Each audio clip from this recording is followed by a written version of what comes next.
요즘 제가 이가 좋지 않아서 또 임플란트를 해야 돼서 치과를 꾸준히 다니고 있습니다. 사실 모든 질병이라고 하는 것이 생기기 전에 미리 예방을 했다면 얼마나 좋았겠습니까? 하지만 사람의 몸이라고 하는 것이 또 그러지 못해서 항상 아프기도 하고 또한 고통 속에 있기도 하는 것이죠. 병에 걸렸을 때 가장 중요한 것은 왜 그 병에 걸렸는지를 빨리 생각해 보고 어떻게 하면 빨리 회복할 수 있는지를 고민하는 것입니다. 그것이 제일 중요한 것이죠. 누구에게 책임을 떠넘기는 것보다 혹은 자신의 책임을 다른 사람들에게 돌리는 것보다 더 중요한 것은 빨리 낫기 위해서 그 원인과 치료에 집중하는 것입니다. 저는 한국 사회든 한국 교회든 문제가 발생했을 때 가장 중요한 것은 바로 이처럼 질병을 대하는 사람들의 자세라고 생각을 합니다. 21세기 들어 한국 교회가 여러 어려움 가운데 직면해 있습니다. 많은 이들이 이야기하는 것은 한국 교회가 병들었다고 하는 것입니다. 사실 안타깝게도 이 부분에 대해서는 어느 누구도 반대를 할 수가 없습니다. 왜냐하면 사실이기 때문입니다.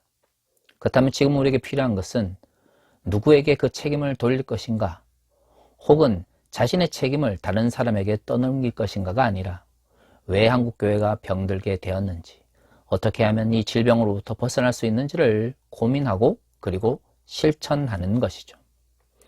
저는 오늘 본문의 말씀이 그와 매우 밀접한 상관관계를 가지고 있다고 생각을 합니다.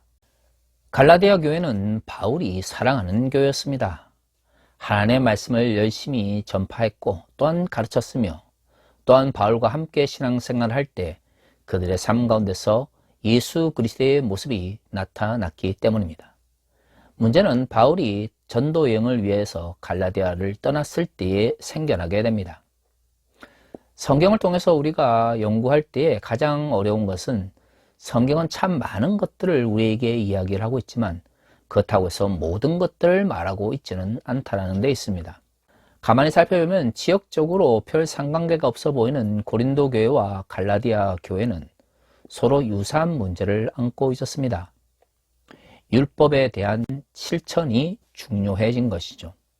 그러면서 다양한 문제가 발생하게 되었습니다. 고린도 교회는 이것을 외부에서 온 사람들 때문이다라고 이야기합니다. 특히 추천서의 문제가 고린도 전후서에서 중요한 주제로 떠오르게 되죠. 갈라디아 교회에서는 추천서의 문제가 명확하게 드러나지는 않습니다. 그럼에도 불구하고 생각해 볼 수 있는 것은 바울과 같이 가르치는데 능력을 가진 사람이 복음을 전하고 가르치면서도 불구하고 바울이 떠난 이후에 갑자기 그들이 바울의 가르침과 반대되는 말씀에 귀를 기울이게 되었다고 하는 것이 아마도 고린도 교회와 유사한 문제가 있지 않았을까라고 생각해 볼 수 있는 것이죠. 하지만 갈라디아서 자체만으로는 고린도 교회와 같은 문제가 있었는지 아니면 동일한 사람들에 의해서 이런 문제가 발생했는지를 그저 추측만 할 수 있을 뿐입니다. 한 가지 확실한 것은 바울은 복음의 시대에 합당한 그리스도인들의 삶에 대해서 이야기했습니다. 우리가 지난주에 살펴본 것처럼 갈라디아서 5장 초반에는 바울이 율법을 따르려고 하는 갈라디아 사람들을 비판하는 이야기가 나옵니다. 여기서 6절에서 이런 이야기가 있습니다. 그리스도 예수 안에서는 할례나 무할례나 효력이 없으되 사랑으로 역사하는 믿음뿐이니라. 5장 6절에서 할 수 있는 것처럼 바울은 갈라디아 교회가 사랑의 실천을 통해서 그들의 믿음을 표현했던 것에 대해서 굉장히 기뻐하고 있었습니다. 아마도 갈라디아 교회에서 바울이 가르칠 때에 믿음의 표현으로서 사랑의 실천을 꽤 강조했던 것 같아요. 바울이 5장에 걸쳐서 율법과 복음을 대조하면서 복음으로 대표되어지는 성격을 사랑으로 규정하는 것은 곧 사랑이 믿음을 통해서 표현되었기 때문입니다. 바울이 갈라디아서를 통해서 율법을 따르는 사람들을 믿음에서 떠난 사람, 사랑을 버린 사람이라고 표현하는 것은 곧 바울이 갈라디아 교회에 있으면서 가르쳤던 그 많은 이야기들 속에서 결국 사랑의 실천이 믿음을 통해서 표현되는 것이 대단히 중요했기 때문입니다. 하지만 갈라디아 사람들은 율법의 실천을 더 중요하게 생각하게 된 것이죠. 문제는 그러한 이야기들이 결국 교회에서 사랑을 내어 쫓고 교회를 위계적으로 만들었다는 데 있습니다. 지난주에 살펴본 것처럼 교회의 위계화는 결국 높고 낮음의 문제, 교회 내에서의 주종의 관계를 만들어냄으로써 복음의 왜곡을 가져왔다는 데 그 문제가 있는 것이죠. 자, 그러면 우리는 여기서 한번 생각을 해보아야 됩니다. 왜 갈라디아 교회에서 이런 문제가 생겨났는가 하는 것이죠. 다들 예수를 믿는 사람들입니다. 경제적 이유나 사회적 이유로 단순히 복음의 시대에 율법을 못 지켜야 된다고 생각한다고 하는 것은 말이 되지 않는 것이죠. 바울보다 더 권위가 있거나 아니면 신뢰할 만한 사람들 혹은 그러한 모습들을 보여줬기 때문에 그들이 바울 대신 바울의 대적자들을 따르게 된 것입니다. 다시 말해 종교적 권위의 문제였던 것이죠. 1차적으로 하나님의 뜻이 어디에 있는가를 묻는 것이 그리스도인들의 특징입니다. 바울을 통해서 하나님의 말씀이 선포된다고 생각했기 때문에 바울의 가르침 속에서 실천적으로 살아갔던 것이고요. 바울이 떠난 이후에 바울의 대적자들의 말에 귀를 기울였던 것은 그것이 하나님의 뜻을 전파한다라고 생각했던 것이죠. 즉 그들에게 종교적 권위를 줬기 때문에 바울의 가르침을 외면하게 된 것입니다. 하나님의 말씀을 가르치고 그 가운데 하나님의 뜻을 더 잘 드러낸다라고 생각하는 사람들을 따르는 것은 지금이나 2000년 전이나 마찬가지입니다. 그래서 유사한 문제가 발생하게 되는 것이죠. 과거에는 누가 더 종교적 권위를 가지고 있는가? 아니면 누가 더 믿을 만한 사람으로부터 추천을 받았느냐가 중요했습니다. 갈라디아 교회가 고린도 교회와 동일한 문제는 아니라 할지라도 적어도 종교적 권위를 바울보다 더 줄 수 있는 사람들의 말을 따름으로써 가르침에 있어서 왜곡이 발생했다고 하는 것은 부인할 수 없는 사실입니다. 21세기 한국 교회에서는 주로 성서에 대한 해석에서 이 문제가 발생하게 됩니다. 과거 한국 교회에서는 영적 해석이라고 하는 것이 인기를 끌었습니다. 하나님의 말씀을 해석함에 있어서 이성적이거나 합리적이거나 아니면 좋은 교육 가운데서 성서를 비평적으로 바라보는 것이 아니라 직접 하나님의 음성을 듣고 하나님의 계시를 받는 사람들에 의해서 더 깊이 있는 성서 해석을 하는 것처럼 보여질 때 우리는 그것을 영적 해석이라고 불렀던 것이죠. 그런데 지나고 나고 보면 그러한 영적 해석이라고 하는 것이 정말로 말씀에 깊이 있는 이해라기보다는 그저 자의적이고 혹은 성경의 말씀을 인위적으로 가지고 와서 짜집기 한 것이라는 것을 알게 되는 것이죠. 바로 여기서 한국교회 내에 성경에 대한 잘못된 이해가 발생하게 되는 것입니다. 저는 해석학을 전공을 했는데요. 해석학적 측면에서 이 영적 해석이라고 하는 것을 저는 무조건적으로 반대하지 않습니다. 교회 역사 속에서 알레고리 해석이라든가 은유적 혹은 풍요적 해석이라고 하는 것은 고대 교부시대 때부터 매우 중요한 성서 해석의 방법이었습니다. 슐라이마에 의해서 근대적 의미의 성서 해석학이 등장한 이후에도 사실 문자적인 의미를 넘어서는 깊이 있는 해석에 대한 욕구는 모든 목사들과 신학자들에게 여전히 남아 있었습니다. 근대적 성서 해석학을 정립한 슐라이마는 이를 일상적 해석과 심층적 해석이라고 구분했습니다. 우리가 성경을 일반적으로 읽을 때에 알 수 있는 것과 깊이 있게 묵상하고 그 성찰했을 때에 깨달을 수 있는 성경의 가르침이 있다는 것이죠. 이러한 성서의 이중적 의미를 파악하기 위해서 필요한 것이 바로 문법적 해석과 심리적 해석입니다. 성서의 텍스트를 문법적으로 분석하고 또한 전후 문맥 속에서 그 의미를 파악해서 정확하게 그 구절이 어떤 의미를 가지고 있는지를 파악하는 것이죠. 이를 끊임없이 반복하다 보면 심리적 측면에서 문법적으로 파악하지 못했던 저자의 의도를 파악할 수 있게 되는 것입니다. 즉 문법적 측면에서 끊임없이 문장들을 비교하고 분석하다 보면 어느 시점에서 사람들이 생각하지 못했던 깊이 있는 깨달음, 예감적 측면에서의 해석이 발생하게 되는 것이죠. 그렇습니다. 근대적 성서 해석학을 정립한 슐라이어 마어도 텍스트의 1차적 의미와 그 1차적 의미를 넘어서는 깊이 있는 의미를 반대하지 않았습니다. 하지만 왜 한국교회에서 70년대와 80년대 급속한 성장을 이루었던 목사들에게서 자의적 성서 해석이나 인위적인 성경의 짜집기가 발생하게 되는 것일까요? 그렇습니다. 일상적 해석 혹은 문법적 해석 혹은 비교적 해석이라고 하는 1차적인 성서 해석을 제대로 진행하지 않기 때문입니다. 성경이 원래 가지고 있는 문법적 의미와 전후 문맥 속에서 어떤 의미를 가지는지, 그리고 우리가 일상의 언어 속에서 그것을 어떻게 파악하는지를 제대로 이해하지 않은 상태에서 영적 해석이라는 명목 하에서 자신의 생각을 하나님의 뜻이다라고 혹은 성경의 의미다라고 갖다 붙이게 되는 것이죠. 바로 여기서 인위적 해석과 자의적 해석이 발생하게 됩니다. 문제는 그러한 것들이 기복주의나 번영신학과 결합해서 사람들의 귀에 듣기 좋고 또한 그 시대 사람들이 원하는 것을 말하는 것이 마치 성경의 영적 해석인 것처럼 왜곡된 인식을 전달했다는 데 있습니다. 성경에 대한 잘못된 이해를 가지고 어떻게 하나님의 뜻을 이 땅 위에 실현할 수 있겠습니까?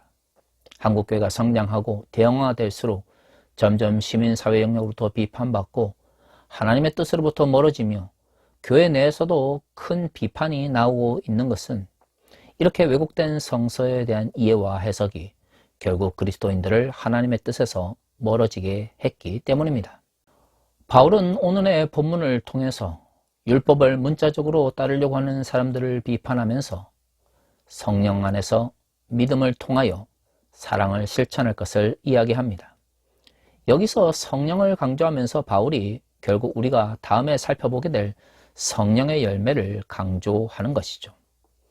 사실 성령의 열매는 많은 그리스도인들이 설교를 통해서 알고 있는 것입니다. 누구나 성령의 열매를 맺기를 바라고 또한 강구하는 기도의 제목이기도 하죠.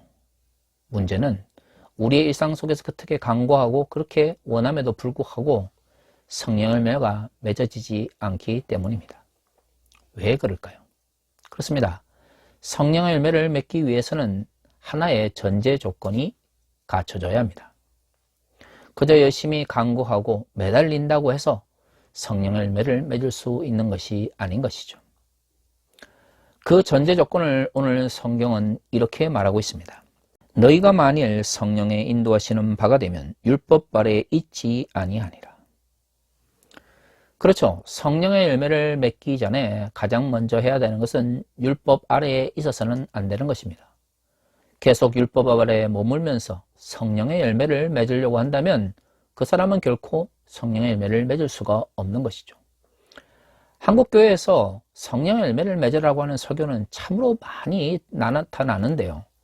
그 전제 조건으로서 율법 아래에 거하지 말라는 이야기는 잘 하지 않습니다. 자, 그렇다면 율법 아래에 거한다고 하는 것은 단순히 구약의 율법의 말씀을 더 이상 지킬 필요 없다라는 의미일까요? 오늘 우리가 읽은 본문의 말씀에서는 율법 아래에 거하는 사람들의 구체적인 행동들을 이렇게 이야기하고 있습니다. 19절에 육체의 일은 분명하니 곧 음행과 더러운 것과 호색과 우상 숭배와 주술과 원수 맺는 것과 분쟁과 시기와 분냉과 당짓는 것과 분열함과 이랑과 투기와 술취함과 방탕함과 또 그와 같은 것들이라. 성령의 열매에 대해서 이야기를 하기 전에 바울은 19절과 20절에 걸쳐서 율법 아래에 거하는 사람들의 행동에 대해서 구체적으로 이야기를 하고 있습니다. 정말로 한국교회가 성도들이 성령의 열매를 맺기를 바란다면 성령의 열매가 무엇인지를 말하기 전에 그들이 버려야 될 잘못된 삶의 모습에 대해서 분명하게 가르쳐야 됩니다. 하지만 한국교회는 성령의 열매를 맺으다라고 하는 것은 매우 강조했지만 그 열매를 맺기 위해서 버려야 될 잘못된 삶의 방식에 대해서는 가르치지 않은 것이죠. 왜 그럴까요? 성령을 맺기 위해서 하나님께 간구하고 성령에게 매달리는 모습은 실천적 삶의 모습이 없어도 되는 것입니다. 내가 종교적 열심을 가지고 열심히 혼자 매달리기만 하면 성령의 열매를 맺을 수 있는 것처럼 느껴지는 것이죠. 이에 반해서 율법 아래에 거하는 삶을 버리는 것은 실천적인 삶을 필요로 합니다. 실천적 삶은 사실 쉽지 않은 것이죠. 왜냐하면 우리가 잘못된 것인 줄을 알면서도 지속적으로 그것을 행하는 것은 그것이 우리에게 익숙하기 때문입니다. 익숙하다고 하는 것은 무엇입니까? 편한 것이죠. 편한 것을 버리고 어려운 삶의 방식으로 나아간다고 하는 것은 누구에게나 쉽지 않습니다. 7, 80년대 한국 교회가 끊임없이 성장과 대형화를 이야기할 때에 어느 누가 교회에 가서 쉽고 편한 길을 두고 어렵고 힘든 길에 대해서 듣고 싶어 했겠습니까? 성경은 좁은 길로 가라 아무리 가르치지만 실질적으로 대형화와 성장만을 바라봤던 한국 교회는 그리스도인들에게 쉽고 편한 길만을 이야기했습니다. 그러다 보니 성령의 열매에 대해서 강조함에도 불구하고 그 열매를 맺기 위해서 버려야 될 잘못된 삶의 방식에 대해서는 이야기하지 않았던 것이죠. 하지만 결국 그런 잘못된 삶의 방식이 오늘날 한국 교회를 몰락의 길로 이끌고 있고요. 복음을 왜곡하고 있는 것입니다. 율법 아래에 있는 잘못된 삶을 모두 언급하지 않는다 할지라도 몇 개만 살펴봐도 한국 교회가 이러한 잘못된 삶의 방식에 있어서 얼마만큼 무감각했는지를 잘 알 수가 있는 것이죠. 음행과 더러운 것과 호색은 어떻습니까? 오늘날의 표현으로 말하면 성인지 감수성을 이야기하는 것일 것입니다. 성적 측면에서 문란하지 말고 정결하며 온전히 다른 사람들에게 모범이 될 수 있는 삶을 살아야지만 성령의 열매를 맺을 수 있다고 성경은 말하고 있습니다. 그런데 사실 한국 교회에서 많은 목사들이 이처럼 음행의 문제에서 자유롭지 못합니다.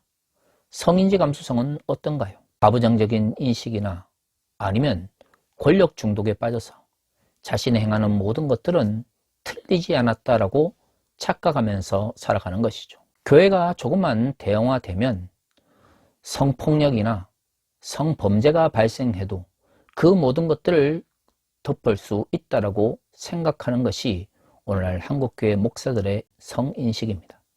하지만 성경은 이렇게 잘못된 성에 대한 인식을 가지고는 성령의 열매를 맺을 수 없다라고 이야기를 하고 있습니다. 사실 한국의 많은 대형교회나 아니면 이름 있는 목사님들 같은 경우 성서를 문자적으로 해석합니다. 그리고 해석이 안 되는 것은 자의적 성서 해석을 통해서 의미를 부여하죠. 유독 성인지 감수성과 관련된 문제에 있어서만큼은 문자적 성서 해석도 하지 않고요. 인위적 성서 해석을 통해서 죄를 가볍게 만들려고 하는 경향을 가지고 있습니다. 결국 그것은 하나님의 말씀을 입술로만 하나님의 말씀이라고 이야기하는 것이 그 가운데 하나님의 뜻이 들어있지 않다라고 말하는 것입니다. 그것은 하나님을 믿지 않는 행동인 것이죠. 문자적으로 해석을 하려면 과거의 도덕성과 윤리적 가르침 역시도 엄격하게 목회자들에게 적용해야 합니다. 왜 자신들에게 유리한 것만 문자적으로 해석하고 자신들에게 불리한 것은 인위적으로 혹은 자의적으로 해석하나요? 11조를 문자적으로 받아들이는 사람들이 성 문제나 잘못된 성윤리에 대한 성경의 경고는 자의적으로 혹은 인위적으로 해석하는 모습을 볼 때마다 저는 저들이 정말로 성경의 말씀을 하나님의 뜻이라고 생각하고 있는지 궁금합니다. 우상 숭배와 주술을 동일한 것으로 여기고 있는 오늘 성경의 본문도 마찬가지입니다. 올 한 해를 돌아보면서 대통령 선거가 한국 사회를 그 어느 때보다도 분열로 이끌었습니다. 하지만 주술 문제가 한국 정치를 뒤엎었을 때 사실 한국의 대형 교회들 혹은 영향력 있는 목사님들은 주술의 문제보다도 자신의 정치적인 지향이 더 중요했습니다. 제가 여러 번 이야기한 것처럼 무속과 주술은 다릅니다. 무속은 모든 고등 종교로 발전하기 이전에 종교의 특징을 담아내는 것이고요. 그렇기 때문에 무속은 문화적 측면에서 연구하고 각각의 종교가 하위 단계에서 어떤 특징을 가졌는지를 연구할 필요가 있는 것이죠. 하지만 주술은 다릅니다. 주술은 신비야 혹은 신령한 방법을 통해서 자신의 욕망을 실천하는 것이죠. 그래서 무속과 주술은 엄격하게 구분되어야 되고요. 현대 사회 속에서 주술적 방식으로 타인에게 해를 끼치거나 자신의 욕망을 실천하려고 하는 사람들에 대해서 경계해야 하는 것입니다. 하지만 2022년 대선 과정 속에서 주술의 문제가 그렇게 뜨겁게 사람들의 관심 가운데 있었을 때에 한국의 영향력 있는 목사들이나 대형교회 목사들이 여기에 대해서 비판적으로 이야기하는 것을 저는 들어본 적이 없습니다. 하지만 성서는 분명히 주술과 우상 숭배를 같은 것이다라고 말하고 있죠. 이처럼 성인지 감수성의 문제나 아니면 정치적 영역에서의 주술의 문제점에 대해서 과연 한국교회의 근본주의적인 목사들은 얼마만큼 문자적으로 이것을 이해하고 있습니까? 영적이라고 하는 명목 하에서 자의적이고 인위적인 성서 해석을 정당화하는 한 한국교회는 몰락의 길에서 벗어날 수가 없습니다. 왜냐하면 그것은 이미 하나님의 말씀을 도구화하고 있기 때문이죠. 그렇습니다. 성령의 열매를 맺는 것은 그리스도인의 의무입니다. 하지만 성령의 열매를 맺기 위해서 반드시 필요한 것은 율법 아래에 거하는 잘못된 삶의 방식을 버려야 합니다. 그 삶을 버리지 않는 상태에서 과거의 잘못과 거짓으로 어떻게 성령의 열매를 거둘 수가 있겠습니까? 제가 분명히 이야기하는데요. 거짓으로는 절대로 성령의 열매를 거둘 수가 없습니다. 사랑하는 성도 여러분, 우리가 앞으로 살펴보게 될 하나님의 말씀 속에서 우리는 성령의 열매를 맺는 방법을 함께 고민하기를 원합니다. 하지만 분명한 것은 거짓으로는 절대로 성령의 열매를 맺을 수가 없습니다. 그러므로 과거의 잘못된 삶의 방식을 버리고 거짓으로 점철되었던 우리의 잘못된 삶의 모습을 버리고 하나님께 나와 성령의 열매를 맺기 위한 치열한 삶의 실천이 우리에게 요구되는 것입니다. 바로 이를 통해서 하나님의 나라가 우리를 통하여 교회를 통하여 이 땅 위에 이루어질 수 있는 것이죠. 다 같이 기도하겠습니다.